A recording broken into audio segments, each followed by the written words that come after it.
শক্তি চট্টোপাধ্যায়ের কবিতা পড়ব। প্রথম কবিতার নাম যে পথে যাবার। যদি সারাদিন তাকে কাছে পাওয়া যেত, শুনেছি ছিলেন তিনি গাছের বাকলে গা এলিয়ে, যতটুকু ছায়া তার প্রয়োজন ছিল ততটুকু। দক্ষিণ হাওয়ায় উড়ে শুকনো পাতা আসে তার কাছে, যেন নিবেদন, যেন মন্ত্র, ভাষা, ছিন্ন ভিন্ন মালা। তার জন্য ওই দূরে মাঠের রোদ্দুরও ছিল জ্বালা। কিছুটা রোদ্দুরে হেঁটে খালি পায়ে পড়েছেন শুয়ে। নিদ্রা নয়, ধ্যান নয়,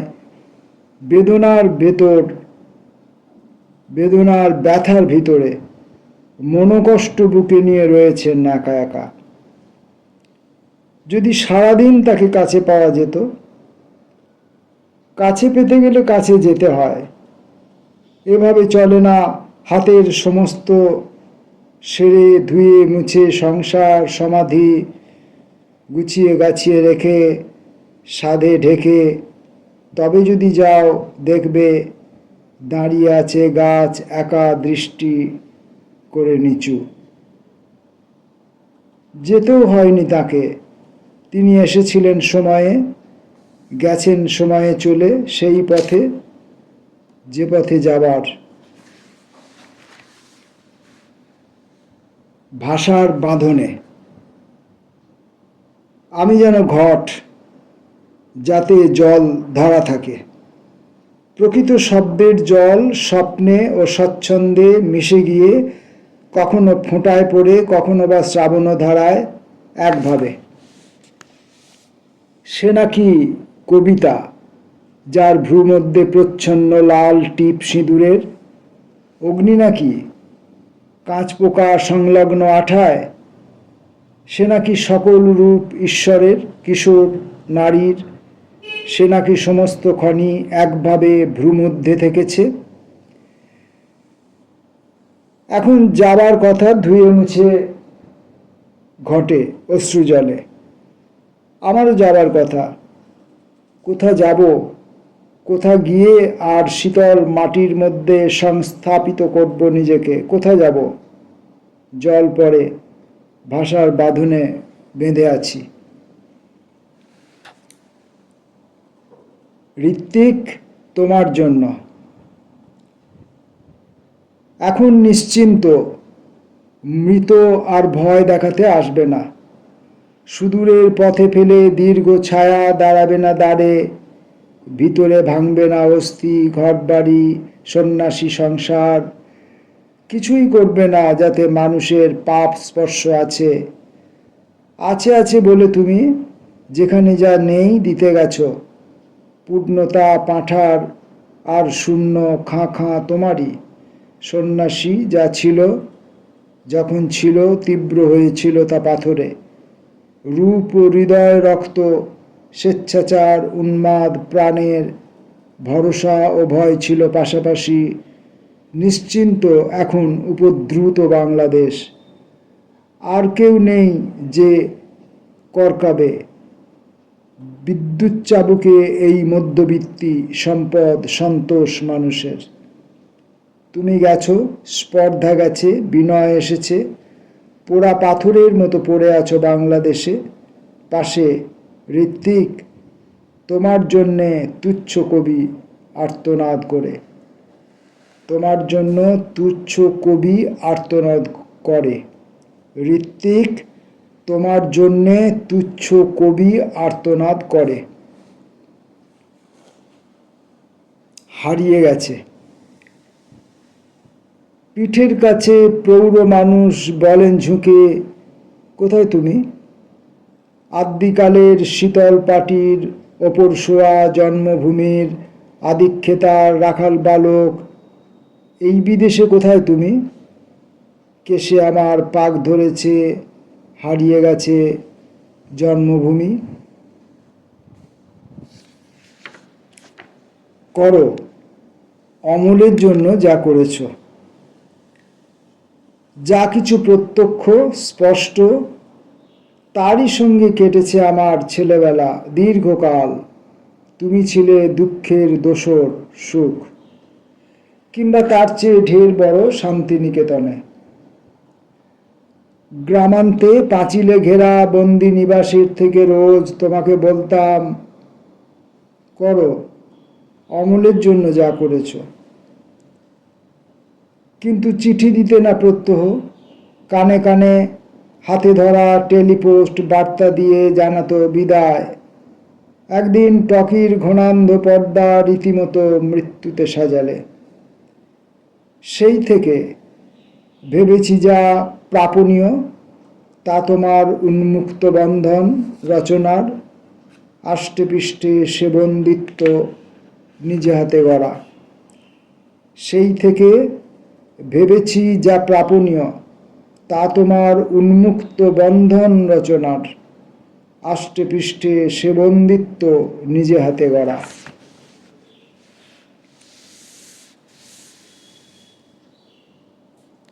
বস্তুর গ্রন্থনা থেকে এইভাবে, বস্তুর গ্রন্থনা থেকে বস্তুকেই মুক্তি পেতে হবে। মুক্তি তো দেবার নয়, নিতে হবে প্রত্যক্ষে ছিনিয়ে, অথবা গোপনে কোনো চুক্তির মাধ্যমে প্রাপ্যতার অবিসংবাদী প্রেম। অবিসংবাদী প্রেম উপঢৌকনের মতো মেঘ যারা ভেসে আসে কোনো খোলা মাঠে অব্যর্থ হাওয়ায়। বস্তুর গ্রন্থনা থেকে বস্তুকেই মুক্তি পেতে হবে একদিন, তা না হলে সবই ব্যর্থ। উদ্যোগ, উদ্যম, অভ্যর্থনা, জীবন ধারণ ব্যর্থ, ব্যর্থ সব কৃত্রিম প্রকৃতি। কায় ক্লেশ, দুঃখ সুখ, মনে পড়া স্বপ্নে ঘুম ঘোরে, বালকের দোলমঞ্চ, ভাটফুল, মর্নিং স্কুল, ব্যর্থ রোগক্ষয়, আর রক্তের ভিতরে তার খেলা। অমরতা নাম্নী ওই নারীটির মধ্যে আমার চুম্বন দেবার কথা, দেব না কোনো দিনও এইভাবে। বস্তুর গ্রন্থনা থেকে বস্তুকেই মুক্তি পেতে হবে। শক্তি চট্টোপাধ্যায়ের কবিতা পড়ছি, অমল প্রাসাদের জন্য। পড়ছি, চেষ্টা করে করে পড়ছি, ভালো পড়া হচ্ছে না, কিন্তু কবিতা তো পড়া হচ্ছে। অমল প্রাসাদের জন্য। অসংখ্য শব্দের প্রাণ আমি নিজে প্রতিষ্ঠা করেছি, যেমন প্রতিষ্ঠা করে মানুষের মেধার মন্দির মিস্ত্রি এসে।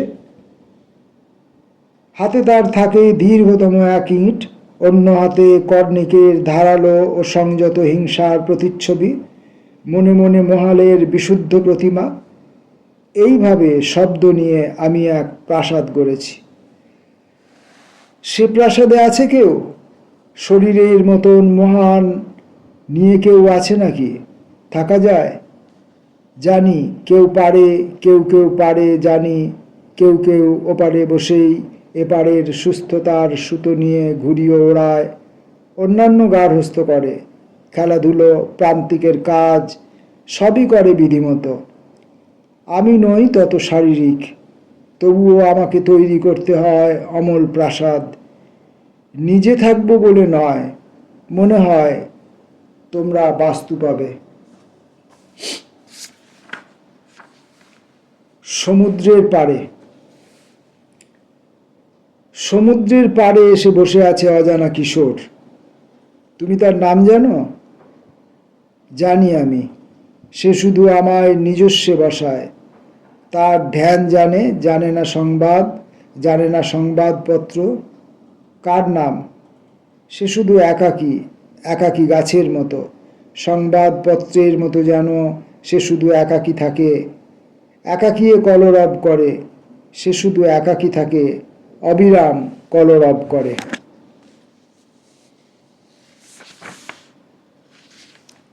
রূপবান। শব্দের যেখানে ফাঁক সেখানে রঙের বাটি ঢেলে এখনই উপুর করে দিতে পারি। দিয়ে দেখি ঠিকই ভাষার দেয়ালে দৌড়ে লেগে গেছে সমস্ত নির্ভীক রক্তহীন তন্তুজাল। শব্দের এমনই ফাঁক আছে। শব্দের এমন ফাঁকে জল জঙ্গলের কিছু গাছ রয়ে গেছে। গাছ, লতা, গুল্ম পাতা, হরিদ্রাভ ফুল, অরণ্যের কিছু গাছে ফুটে আছে অসহ্য শিমুল।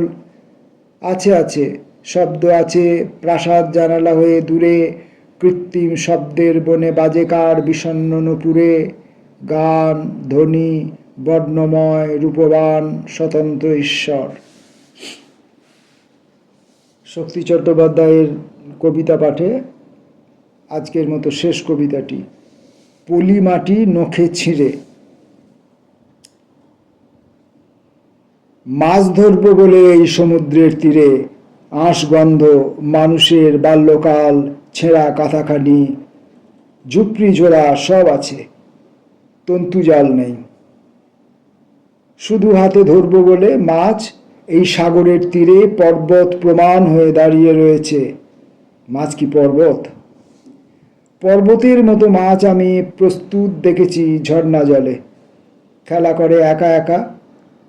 হলুদ সবুজ খেলা মাছেদের, পর্বত মাছের, আকাশের খুব কাছে মশারির তালিতাপ্পি চালে। ছারপোকা যেন চাক ভেঙে রাত্রে খোলে একা একা। পরিপূর্ণ হলে মাছ, তেমন তাদেরও দেখা যায় আগে নয়, বাল্যে নয়, মায়ের সংসারে। আমাদের কাজ মাটি ধুতে আসা মাছের মতন, ধুলো ঝুলকালি ঝেড়ে ঝেড়ে ফেলে ক্লান্তি ব্যবহারে, ভাঙা শব্দ, ছন্ন রং, দাবি দেওয়া, অধিকার বোধ, এ সমস্ত ফেলে পরা সাদা শুভ্র কাপড় একখানি, মাথায় উষ্ণিস যেন, নিচু অঙ্গে কিছুই থাকে না, জলে ঢাকা আছে। গাছেরও তো কিছুই নেই, ডালপালা আছে, ফুল আছে, ফল আছে, সংস্রব রয়েছে। মানুষের সঙ্গে ঘোর, সবাই কাঠুরে নয় বলে। গাছের অঙ্গুলি ধরে সপাটে কালো মাটি, খাঁটি, সব খাঁটি, এই ধোঁয়া কাদা জল, মাছ ধরা না ধরা সকলই খাঁটি। শুধু পলি মাটি নখে ছিঁড়ে মাছ ধরে ওরা, ওরাও একদিন নিজে ধরা দেবে, ধরা দিতে হবে। শক্তি চট্টোপাধ্যায়ের কবিতা পাঠ আজকের মতো পড়া শেষ হলো। আসবো পরের দিন পরের ভিডিওতে।